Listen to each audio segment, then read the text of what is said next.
আসসালামু আলাইকুম প্রিয় ফুটবল ফ্যান্স। আপনি যদি ওয়ার্ল্ড ফুটবলের একজন রেগুলার ফলোয়ার হন এবং প্রায় প্রতিটা সময় টুইটার বা সোশ্যাল মিডিয়া প্ল্যাটফর্মগুলোতে কোন বিষয় নিয়ে অনেক বেশি আলোচনা চলছে এগুলো একটু খেয়াল করেন, তাহলেই এই মুহূর্তে স্ক্রিনে থাকা ছবিটা আপনি দেখে থাকবেন। এটা জ্যাক গ্রিলিশের একটা স্ট্যাটস, যিনি কিনা ২০২৪ সালে ৪৫টা ম্যাচ ম্যানচেস্টার সিটির জার্সিতে মাঠে নেমেছেন, একটা গোলও করতে পারেননি। ব্যাপারটাকে ফুটবল ভক্তদের মধ্যে একটা বড় অংশ একটা ট্রোল করার অপরচুনিটি হিসেবে নেবেন। তবে একজন ফুটবল বিশ্লেষক হিসেবে আসলে মূল সমস্যার জায়গাটা কি এবং এখানে অন্তর্নিহিত কোনো ব্যাপার রয়েছে কিনা, কোনো ফ্যাক্ট আসলে লুকিয়ে আছে কিনা সেটা নিয়ে আলোচনা করাটাই আমার মূল দায়িত্ব। সেটা করার চেষ্টাই করব। তাই শুরুতেই বলে নিচ্ছি, এখানে জ্যাক গ্রিলিশের উপর এককভাবে দোষারোপ করে লাভ নেই। একটা লম্বা সংখ্যক সময়ে তিনি আসলে খুব একটা বেশি সুযোগ পাননি এবং এখানে ৪৫টা ম্যাচের মধ্যে একটা বড় অংশ তিনি আসলে বদলি হিসেবে অল্প কয়েক মিনিট মাঠে ছিলেন।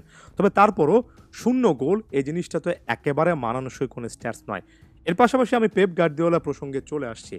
গার্দিওলাকে ছোট করার কোনো রকমের স্পর্ধা দেখাচ্ছি না। পেপ গার্দিওলা তার সময়ে শুধুমাত্র নয়, বিশ্ব ফুটবলের সবচেয়ে বরেণ্য কোচদের একজন। পেপ গার্দিওলা যদি ম্যাচের পর ম্যাচ ম্যানচেস্টার সিটির জার্সিতে পুরো সিজন জুড়ে ব্যর্থ হন, এই মুহূর্তে যদি ক্যারিয়ারটা এখানেও শেষ করেন, তারপরও সর্বকালের অন্যতম সেরা কোচদের শর্ট লিস্টে তিনি খুব ভালোভাবেই থাকবেন। তবে একই সঙ্গে এই জিনিসটাও সত্য, মডার্ন ফুটবলে জ্যাক গ্রিলিশের মতো প্লেয়ারদের যে আসলে উপযোগিতার জায়গাতে বড় রকমের পরিবর্তন এসেছে এবং এটা অধিকাংশ ফুটবল ভক্তদের জন্য যে রীতিমতো বোরিং একটা পর্যায়ে ঠেকেছে, সেটা এ জায়গা থেকে বিশ্লেষণ করা যায়। জ্যাক গ্রিলিশ প্রথমত অ্যাস্টন ভিলা জার্সিতে যখন মাঠে ছিলেন, যখন ২০২১ সালের আগ মুহূর্ত পর্যন্ত অ্যাস্টন ভিলা জার্সিতে বেশ কয়েকটা সিজনের পারফরমেন্স আমরা দেখেছি, তখনও প্রলিফিক গোল স্কোরার অবশ্যই ছিলেন না। একের পর এক ম্যাচে তিনি যে গোল করতেন ব্যাপারটা এমন নয়।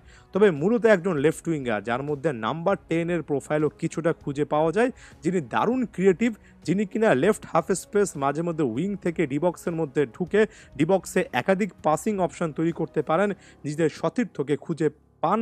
অ্যাস্টন ভিলা জার্সিতে আমরা যে জ্যাক গ্রিলিশকে দেখেছি, দুর্দান্ত পারফরমেন্স দিতে দেখেছি, আমরা কিন্তু সেভাবে ম্যানচেস্টার সিটিতে সেই জ্যাক গ্রিলিশকে দেখতে পারিনি। এখানে জ্যাক গ্রিলিশের ব্যর্থতার চেয়ে পেপ গার্দিওলার খুবই রিজিড যে একটা স্ট্রাকচার, তার যে একটা ট্যাকটিক্স, সেটাকে অনেক ফুটবল ভক্ত, অনেক ফুটবল বোদ্ধা দায়ী করেন।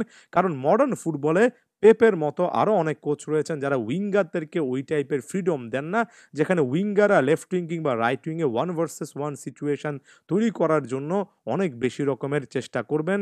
তৈরি হলে সেখানে ড্রিবলিং করবেন, ড্রিবলিং করে ভেতরে ঢুকবেন। এমন সিচুয়েশনের চেয়ে বলটা নিজেদের পায়ে ধরে রাখা, অনেক বেশি ব্যাকপাস খেলে হলেও পজিশন গেমে নিজেদের কর্তৃত্ব রাখা, এক কথায় বলা চলে পাসের পর পাস খেলে খুব একটা বেশি রিস্ক না নিয়ে বলের পজিশন রাখা, ম্যাচে 60-70% অফ টাইম বা নানা ক্রাইটেরিয়াতে এই পরিমাণ বলের দখল রাখা, এগুলোকে অনেকে প্রায়োরিটি দেন এবং পেপ গার্দিওলা খুবই স্ট্রাকচার একজন কোচ, যার কাছে বলের দখল রাখাটা অনেক বেশি গুরুত্বপূর্ণ। এই জন্য দেখবেন ম্যানচেস্টার সিটির উইঙ্গাররা জেরেমি ডোকুর মতো উইঙ্গার না হলে খুব একটা বেশি কিন্তু ড্রিবলিং অ্যাটেম্প্ট করেন না, বরঞ্চ নিজেদের মধ্যে পাস খেলার চেষ্টা করেন। প্রতিপক্ষের ডিবক্সের আশেপাশেও এমন টাইপের পাস দেখা যায়, এমনকি ডিবক্সের মধ্যেও এই পাসিং ফুটবল দেখা যায়। খুব একটা বেশি ফ্রিডম শুধুমাত্র ম্যানচেস্টার সিটিতে না, একটা লম্বা সময় ধরে লেফট উইঙ্গার, রাইট উইঙ্গার, প্রথাগত উইঙ্গাররা কিন্তু পাচ্ছেন না। তাই আমি প্রায় প্রত্যেকটা সময় বলি, বর্তমান সময়ে আসলে উইং প্লেতে একটা বড় রকমের পরিবর্তন এসেছে। উইঙ্গাররা রিস্ক নিয়ে ড্রিবলিং করার চেষ্টা করবেন, বল হারিয়ে ফেলবেন, এমন একটা ভয় থেকে মডার্ন ডে কোচরা কিন্তু উইঙ্গারদেরকে সেই ফ্রিডম দেন না।